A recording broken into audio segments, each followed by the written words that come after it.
अरे अरे बस करो, बहुत हो गया नहाना। अब घर चलते हैं, मुझे तो ठंड लगने लगी है। उसका इतना कहना था कि समायरा और नूर ने हाथों से ही उसके ऊपर पानी डालना शुरू कर दिया। तू बहुत जल्दी उकता जाती है, आज तुझे जाने नहीं देंगे। जब तक हमारा दोनों का मन नहीं भर जाता पानी में खेलने से, तब तक तू भी नहीं जाएगी। अभी समायरा इतना ही बोली थी कि नूर को पानी के अंदर किसी की आहट महसूस हुई, जिससे उसके चेहरे का रंग उड़ गया। वो थोड़ा पीछे हटी। उसने एक बार समायरा को देखा जो फलक के ऊपर पानी डाल रही थी। नूर की बेचैनी उसको दिखाई नहीं दे रही थी। देखते ही देखते नूर को किसी विचित्र शक्ति ने पानी के अंदर खींच लिया। पानी में तेज शोर हुआ तो फलक और समायरा ने पीछे मुड़ के देखा। अब सिर्फ नूर के बाल ही उनको नजर आ रहे थे, जो पल भर में ओझल हो गए। अरे ये नूर कहाँ गई? नूर कहाँ गई? हाँ, नूर कहाँ हो? कहाँ हो तुम? अरे मजाक मत करो, ऊपर आओ। देखो मैं जानती हूँ तुम हमारे साथ मजाक कर रही हो। अब और न सताओ और बाहर आ जाओ, जान हलक में अटक गई है। समायरा के बोलने का कोई फायदा नहीं था, क्योंकि नूर अब गायब हो चुकी थी। फलक और समायरा ऐसे खड़ी थी जैसे उनका सब कुछ खो गया हो। समायरा हिम्मत से काम लो, इस पानी में कब तक खड़ी रहेंगी? हमको बाहर निकलकर किसी से मदद लेनी होगी। नहीं नहीं, मैं अपनी सहेली के साथ यहाँ आई थी और उसी के साथ बाहर जाऊंगी पानी से। जब तक वो लौट कर नहीं आती तब तक नहीं जाऊंगी। समायरा के सिर पर जैसे पागलपन सवार हो गया। फलक हिम्मत करके उसको पानी से बाहर लाई। मेरी बात ध्यान से सुनो, वो तालाब के अंदर गायब हो गई है। उसके बाल देखे थे मैंने अंत में, ऐसा लग रहा था जैसे वो हमसे कुछ कहने की कोशिश कर रही हो। अब हमारे पास एक ही रास्ता है, हमें उसकी मदद लेनी होगी। उसकी बात सुनकर समायरा जैसे गहरी सोच से बाहर आई हो और उसको कोई तो अपनी सहेली तक पहुंचने का सुराग मिला हो। किसकी मदद? किसकी मदद की बात कर रही हो तुम? वही अघोरी। अघोरी? तुमने सोच भी कैसे लिया हाँ कि हम लोग उस अघोरी की मदद लेंगे? दूसरा कोई रास्ता है तुम्हारे पास? नहीं, पर उसको लेके ही अब घर जाएंगे, उसके पहले नहीं। अभी अघोरी के पास चलते हैं, इससे पहले गांव में ये बात फैल जाए। समायरा फलक को लेकर वहां से निकल चुकी थी। रास्ते में समायरा के पिता उन्हें मिले। अरे बेटा, कहाँ जा रही हो तुम? अरे कब से तुमको ढूंढ रहे हैं। बेटा जी, खबर भी है आपको? क्या बोल के निकली थी आप घर से? याद है या फिर आपको याद दिलाएं हम? पिताजी याद है, बोल के निकली थी कि कल मेरा विवाह है, आज सहेलियों के साथ आखिरी शाम थी। हाँ तो बेटा जी, अब बिता ली ना आखिरी शाम। चलिए अब घर चलें। तू चाचा के साथ जा, ब्याह की तैयारी कर। नूर को मैं ढूंढ के लाती हूँ। तुम्हें अकेले नहीं जाने दे सकती, मैं भी चलूंगी। पर कैसे? कल ब्याह है तुम्हारा, घर वालों को, बाकी के लोगों को क्या जवाब दोगी? वो देख लेंगे।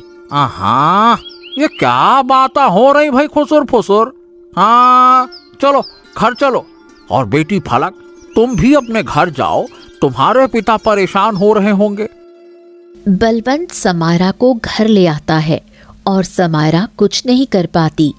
फलक गहरी सोच में डूब जाती है और समायरा को जाते हुए देखने लगती है। उसे कुछ भी अच्छा नहीं लग रहा था।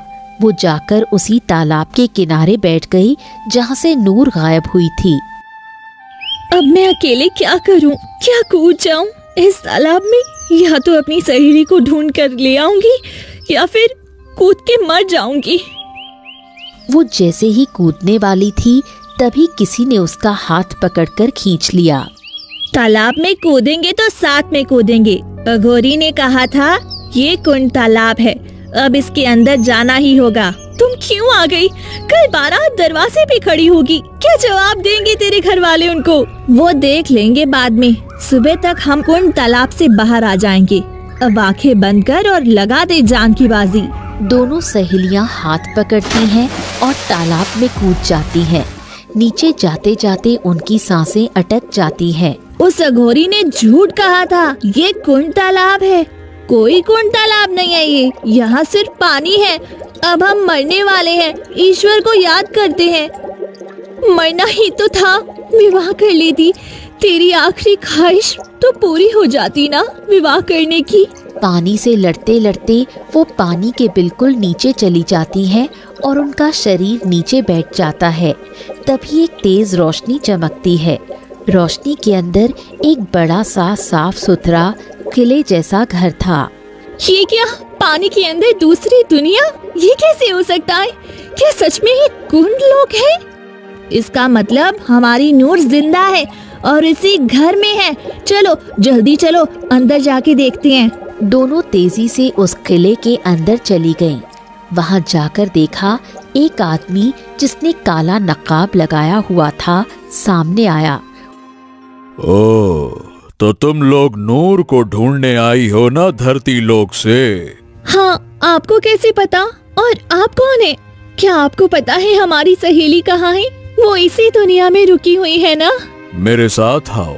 दोनों को थोड़ा सा तो विचित्र लग रहा था ये आदमी, परंतु उसके पीछे जाने के सिवा उसके पास कोई दूसरा रास्ता नहीं था। इसलिए चुपचाप दोनों उसके साथ चली जाती हैं। अंदर जाकर रहबर उनको एक कक्ष में ले जाता है और आगे से दरवाजा बंद कर देता है। दरवाजा बंद होते ही उस कक्ष में इतना अंधेरा हो जाता है जैसे किसी एक भी छेद से कोई रोशनी ना आ रही हो। इस अंधेरे को देखकर फलक जोर से चीखती है। कौन हो तुम? बाहर निकालो हमें यहाँ से। अरे तुम चाहते क्या हो हमसे? हमारी सहेली को तुमने कहाँ रखा है? क्या मकसद है तुम्हारा? बताओ, बचाओ हमें कोई, बाहर निकालो हमें। वो चीखती रही परंतु रहबर की तरफ से कोई जवाब नहीं आया। फलक का सर चकराने लगा। अंधेरा इतना था कि समायरा भी फलक को और फलक समायरा को देख नहीं पा रही थी। फलक, हिम्मत से काम लो, हमारा मकसद नेक है और इन लोगों से हम हार नहीं सकते। ये हमें तोड़ना चाहते हैं, हमको टूटना नहीं है। मेरा दम घुट रहा है, मुझे सांस नहीं आ रही है। इतना बोलते ही फलक मूर्छित होकर जमीन पर गिर गई। उसके गिरने की आवाज से समायरा अंधेरे में उसको ढूंढने लगी। फलक, कुछ नहीं होगा, हिम्मत रखो, मैं आ रही हूँ तुम्हारे पास। समायरा टटोल टटोल कर फलक के पास पहुंची और फलक के सिर को सहलाने लगी। फलक, देखना, लोग कहते हैं अंधेरे के बाद रोशनी आती है, हमें बस उस रोशनी को ढूंढना है। समायरा ने बहुत प्रयास किया वहां से निकलने का, परंतु निकल नहीं पाई। बाहर आओ, तुमको मालकिन ने बुलाया है, आओ। मालकिन? ये मालकिन कौन है? रहबर ने कोई जवाब नहीं दिया। समायरा ने फलक को सहारा दिया और दोनों गिरते पड़ते हालात में बाहर आ गईं। बाहर की रोशनी कम ही थी, फिर भी कम रोशनी देखकर ही उनकी आंखें चौंधिया गईं और जब पूरी आंखें खोलीं तो दोनों को अपनी आंखों पर यकीन नहीं हुआ। नूर एक बड़े से सिंहासन पर बैठी थी। फलक, देखना, हमारी सहेली मिल गई।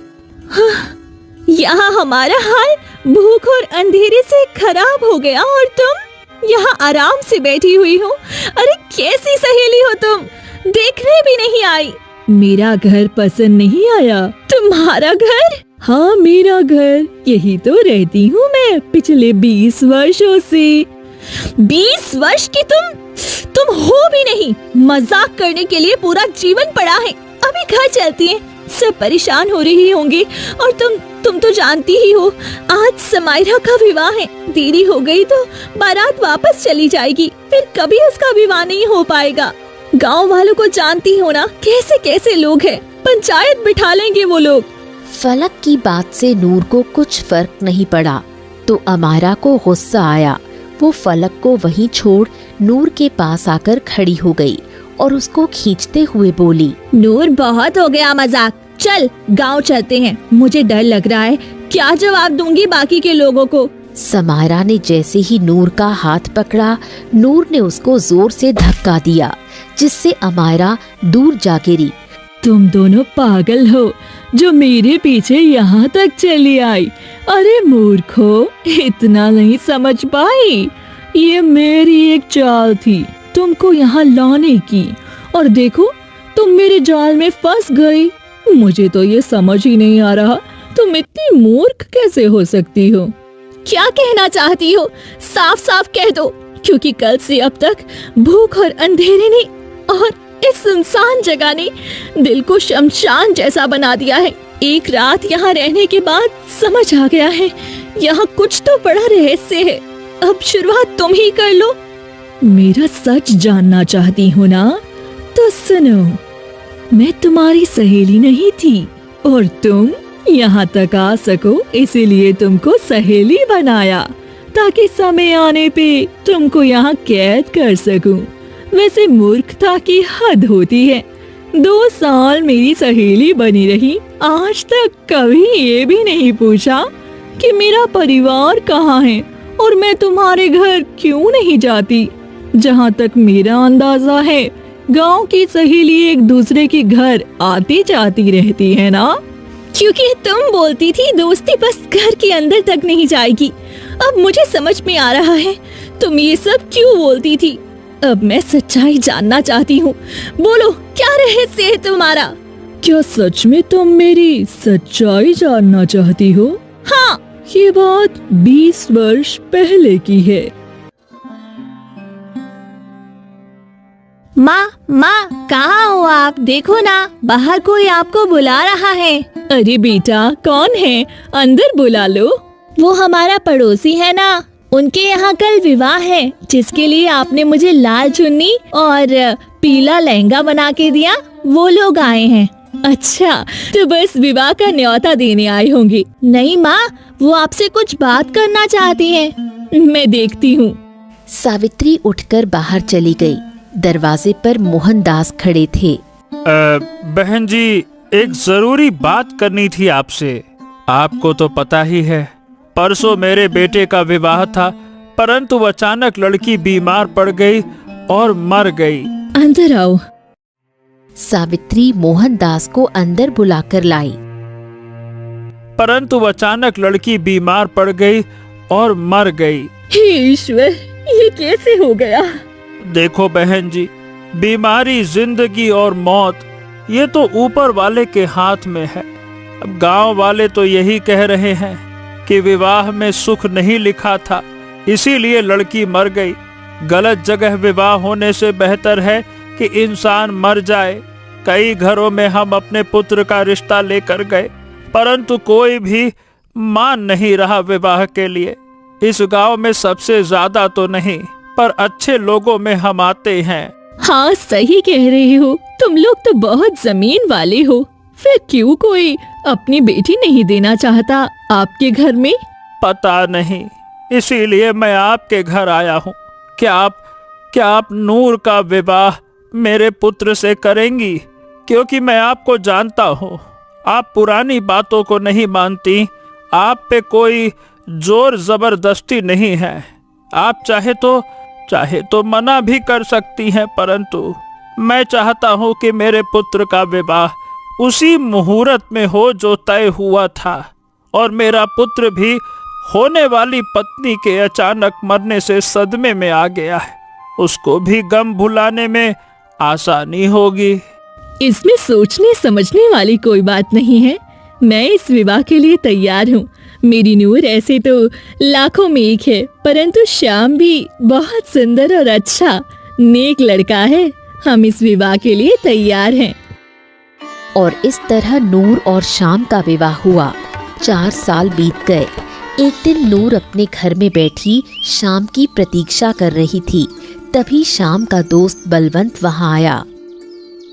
अरे भाभी, आप अपने घर का रास्ता भूल गई हैं क्या? बिल्कुल सामने घर है और कभी घर भी नहीं जाती हैं। आपकी माँ बोल रही थी एक दिन मेरी पत्नी से। क्या बताऊं भैया, श्याम जी देर से घर लौटते हैं, सुबह सुबह निकल जाते हैं, घर में कोई नहीं होता है। इतनी बड़ी हवेली है, अब मैं घर जाऊं तो इस घर में कौन रहेगा? वैसे एक बात तो है, आपकी किस्मत बदल गई है। इतने बड़े घर की बहू बन गई। आपके यहाँ तो अनाज भी 6 महीने का 12 महीने खाना पड़ता था। सच कह रहा हूँ ना। नूर को ये सारी बातें अच्छी नहीं लगी, फिर भी उसने कुछ नहीं कहा। वैसे भाभी, आपके दिल में कभी ख्याल नहीं आता कि इतने सारे पैसे लेकर कहीं भाग जाएं? अरे ये मेरे पति हैं, मैं उनके पैसे लेकर कहाँ भागूं? उनका जो है वह मेरा अपना ही है, मेरे अलावा उनका कोई भी नहीं है। बाबूजी भी जब से गए हैं तब से सारी जिम्मेदारी इन्हीं के ऊपर आ गई है। बलवंत वहां से चला गया और घर आकर अपने छोटे भाई सोहम से सारी बात कही। क्या कहना चाहते हो? साफ साफ कहो आप। अरे सोचा था कि नूर से विवाह करूंगा, पर नूर की माँ ने सही जगह हाथ मार लिया। समय से पहले ही श्याम से उसका विवाह कर दिया। अरे जब तक हम खाने कमाने लायक हुए तब तक श्याम ने बाजी मार ली। नूर, अरे नूर, नूर जैसा उसका नाम है ना, उससे भी कहीं ज्यादा नूर है उसके चेहरे पे। हमारी पत्नी तो ऐसी लगती है उसके सामने जैसे नौकरानी हो। अरे भाई देखो, जिसके पास जैसा धन वैसी तकदीर। अब जितना हमारा काम है ऐसी हमें पत्नी मिल गई। और वैसे भी माँ मेरा विवाह करने को बोलती थी नूर से। आप क्यों इतना जल रहे हो? मुझे तो कोई फर्क नहीं पड़ा नूर से, उसके विवाह से, उसके पति से। आपको क्यों इतना पड़ रहा है? अरे देख, तेरा विवाह करने का माँ बोलती थी, बड़ा मैं था। इसीलिए विवाह के बारे में कि नूर से मेरा विवाह हो जाए मैं ही सोचता था। मैंने ही सपने पाल के बैठे थे, क्या कहूँ मैं। बलवंत अजीब सा मुंह बनाकर बाहर की ओर चला गया। वो अपनी जलन को छुपा नहीं पाया। कुछ तो चल रहा था उसके मन में। वो चलते चलते घर के बाहर आ गया और एक जगह बैठ गया। ये नफरत की आग इतनी जल क्यों रही है? मेरे मन में ऐसा लग रहा है कि मैं क्या कर डालूं। अरे जिस लड़की को पसंद किया उसी का विवाह बिल्कुल घर के सामने हो गया। दूर होता तो उसकी खुशी से फर्क नहीं पड़ता। आंखों के सामने अपने प्यार को किसी और के बाहों में किसी और के साथ। तभी उसकी नजर श्याम पर पड़ी, जो बड़े सुकून से घर की ओर जा रहा था। ये होता है सुकून। हाँ, जब पैसा और पत्नी दोनों अच्छे हों तो मर्द के चेहरे पर सुकून उभर ही आता है। ससुरा, ये सुकून तो हमें कभी नसीब नहीं होगा। घर जाओ तो हमारी पत्नी की शक्ल कुछ तो बुरी है ही, और कुछ वो बुरी बना लेती है मुझे देख के। अब इंसान करे तो करे क्या? इंसान अपना दुख तो सह ले, पर ससुरा इस श्याम का सुख सहा नहीं जाता मुझसे। बलवंत अपना गुस्सा सह नहीं पाया। वो अपनी जगह से उठा और उसने श्याम के सिर पर एक ईंट से वार किया, जिससे श्याम एक बार में ही गिर गया। बलवंत का गुस्सा इतना बढ़ गया था कि उसको ये पता ही नहीं लगा कि वो क्या कर रहा है। देखते ही देखते उसने श्याम के सिर पर कई बार ईंट से वार किया और श्याम मर गया। उधर नूर अपने घर के द्वार पर खड़ी अपने पति के आने का बेसब्री से इंतजार कर रही थी। आज इतना समय हो गया, अब तक तो आ जाना चाहिए था श्याम जी को। मुझे बहुत फिक्र हो रही है। वो तो कहीं रास्ते में रुकते भी नहीं है। एक बार देख के आती हूँ गांव के बाहर। जब तक आएंगे नहीं मुझे चैन नहीं मिलेगा। नूर का दिल अब पूरी तरह से बेचैन था। वो घर से निकलकर गांव की गलियों से होती हुई गुजरने लगी। उधर बलवंत श्याम के पास खड़ा सोच रहा था। हे ईश्वर, ये मैंने क्या कर दिया? ये तो ससुरा मर गया। अब मैं क्या करूंगा? अरे छोड़ो इसको, भागो। वो उसको छोड़कर भागने लगा। तभी नूर भागते हुए आई।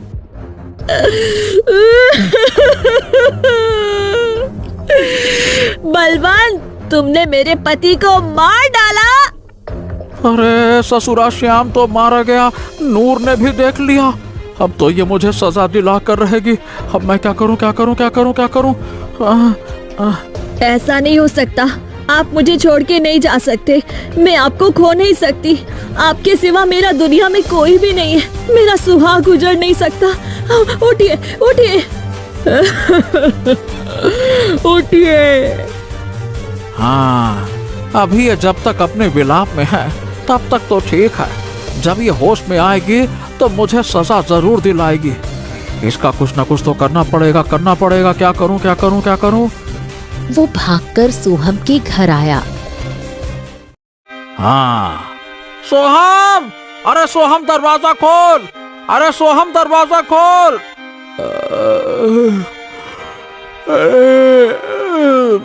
अरे कौन है इतनी रात को? अरे दरवाजा खोल जल्दी से, आवाज मत कर, जल्दी आ। क्या हुआ भैया? आप इतने घबराए हुए क्यों हो? मैंने श्याम का खून कर दिया। क्या? क्यों? ये आपने क्यों किया भाई? समय नहीं है, समय नहीं है मेरे पास। जल्दी चल, इससे पहले कि सुबह हो जाए और लोग जाग जाएं। मेरे साथ चल। अरे तो मैं कहाँ जाऊं? नूर ने मुझे अपने पति का खून करते हुए देख लिया है। वो मुझे सजा जरूर दिलाएगी। इससे पहले कि वो होश में आ जाए, हमें उसको रास्ते से हटाना होगा। क्या बात करते हो भैया? एक खून के ऊपर से एक और खून? आसान है क्या ये सब? हलवा है क्या? आप कर सकते हो, मैं किसी का खून नहीं कर सकता। दिमाग खराब है क्या? अरे तो क्या अपने भाई को मरने देगा तू? खून के रिश्ते अब सफेद हो गए क्या? क्या बातें करता है तू रे? ठीक है भाई, चलो चलते हैं। अब जैसा आप बोलो वही करेंगे। आपको बचाने के लिए तो कुछ भी करूंगा। चलो। दोनों चलते हुए श्याम और नूर के पास आए। नूर उनको देखकर अपनी जगह से खड़ी हो गई। बलवंत, तुमने मेरे पति को मार डाला। तुझे जिंदा नहीं छोड़ूंगी मैं। मेरे पति का क्या कसूर था, मुझे ये तो बता दे। कसूर कुछ नहीं था, बस मैं जल्दी गुस्से में आ जाता हूँ नूर। आज भी गुस्सा सर पे चढ़ गया और उसमें तुम्हारा पति मर गया। सच कहता हूँ नूर, उसको मारना नहीं चाहता था, परंतु जब गुस्से में होता हूँ ना, मैं आपा खो देता हूँ। राजा के पास जाऊंगी, अपने पति के लिए इंसाफ मांगूंगी। देखो, तुम वहाँ नहीं जा सकती हो क्योंकि इतना बोलते ही बलवंत ने नूर को भी ईंट से मारना शुरू कर दिया। वो अपने पति की लाश को देखकर पहले ही मर गई थी। अब बलवंत ने सोहम के साथ मिलकर उसको घसीटना शुरू किया और तालाब के किनारे ले गए। उसको तालाब में फेंक दिया।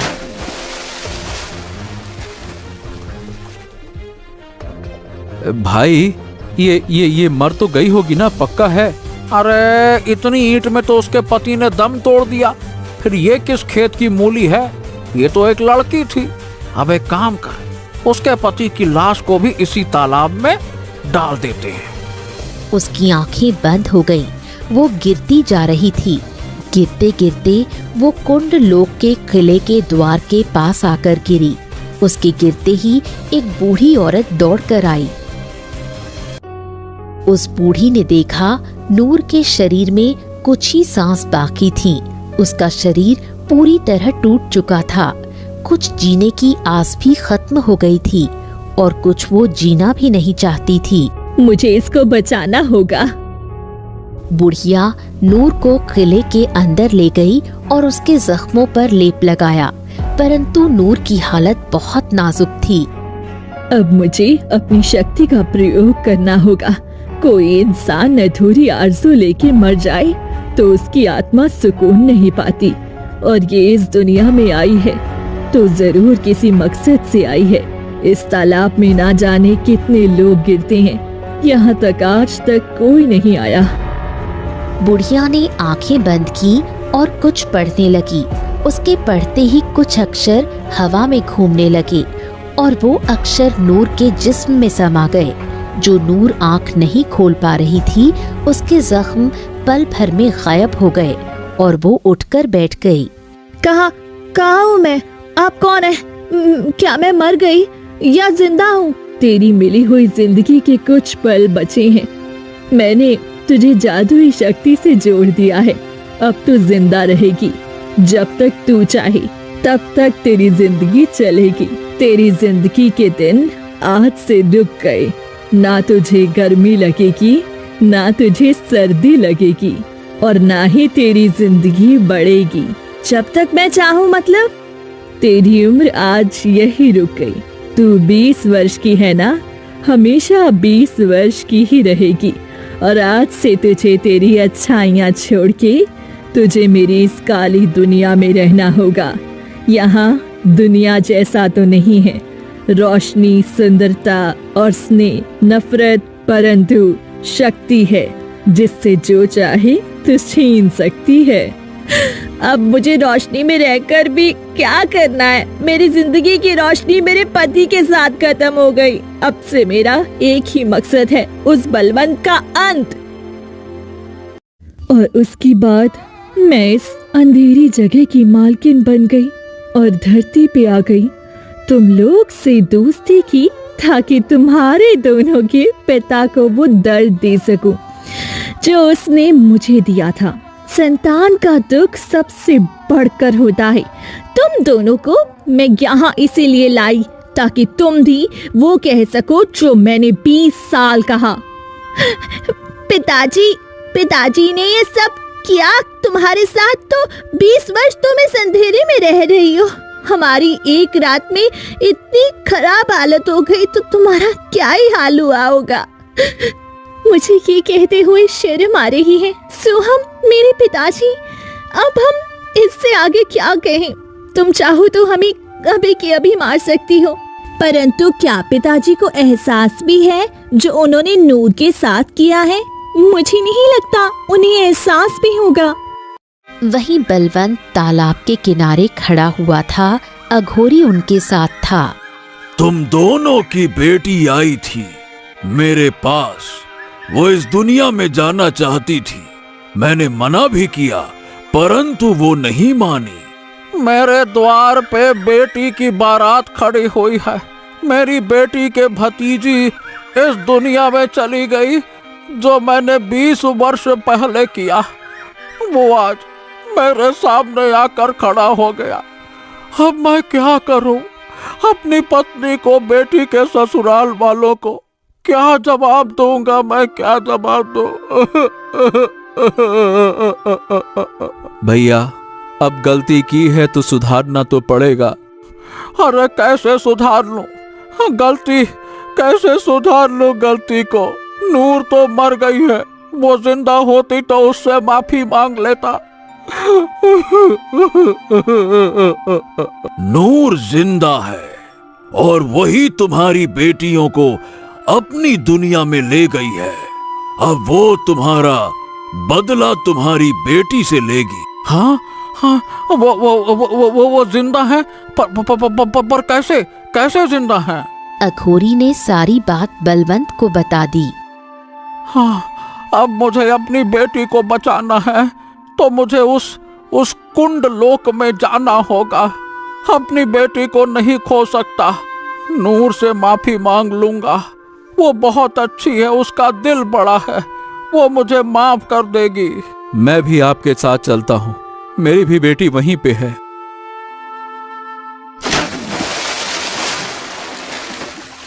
दोनों कुछ ही देर में कुंड लोक पहुंचे और नूर के पैरों में गिर गए।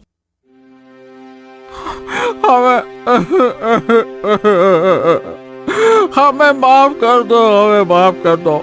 हमसे गलती हो गई थी। जो हमने किया वो जानबूझ के नहीं किया। बलवंत को अपने पाँव में झुका देख नूर को वो 20 वर्ष याद आ गए। एक एक पल कैसे जिए थे उसने ये दिन। वो गहरी सोच में थी। तभी बलवंत ने नूर के पैरों को खींचकर उसको गिरा दिया और उसके बाल पकड़कर बोला, अरे तुझे क्या लगा कि तू उस दिन जिंदा बच जाएगी और मेरी बेटियों को यहाँ ले आएगी और मैं तेरे पाँव में बैठ के भीख मांगूंगा? नहीं, मुझे पता था कि तू कितना घटिया इंसान है। जो तूने किया उसका तुझे अफसोस नहीं, खुशी होगी। आज तो तेरा अंत होगा। बलवंत ने उसका मुंह भींचने की कोशिश की। तभी समायरा ने रहबर से तलवार ली और उसी तलवार से अपने बाप का गला काट दिया और खुद भी घुटनों के बल बैठ गई। मैंने एक बेटी का फर्ज तो नहीं निभाया, परंतु एक इंसान का होने का फर्ज निभा लिया है। नूर, तुम्हारे साथ जो हुआ वो मैं लौटा नहीं सकती, परंतु आज से सारी जिंदगी इसी अंधेरे में रहूंगी और खुद को सजा दूंगी, ये सोच के कि जैसा कोई करता है उसका बदला इसी जन्म में उसकी संतान चुकाती है। 20 वर्ष में मैं भी बुरी तरह टूट चुकी हूँ, हर गम को सहते हुए। इन कुछ दिनों में तुमने मुझे सहेली का प्यार दिया, वो प्यार अपने साथ ले जाना चाहती हूँ और इससे मुक्ति पाना चाहती हूँ। अब अपने पति से मिलना चाहती हूँ। नूर ने वही मंत्र पढ़े जो बुढ़िया ने पढ़े थे और धीरे धीरे उसके अंदर से वो अक्षर निकल गए और नूर ने दम तोड़ दिया। उसकी दुनिया खत्म हो गई। सोहम, फलक और समायरा तालाब के बाहर धरती पर आ गए। अचानक हम यहाँ कैसे आ गए? वो दुनिया उस बुढ़िया ने नूर को दे दी थी। अब नूर ने खुद के लिए मौत को चुना, जिससे वो दुनिया खत्म हो गई और हम बाहर आ गए। बेटियों, मुझे माफ कर दो। मैं सही बताऊं, मैं भैया की बात में आ गया था। फलक और समायरा जैसे सोहम की बात सुन ही नहीं रही थी। उनकी आंखें उसी तालाब में नूर को ढूंढ रही थी, जैसे उनकी पूरी दुनिया उसी तालाब में खत्म हो गई हो। उनकी आंखों से आंसू बह रहे थे।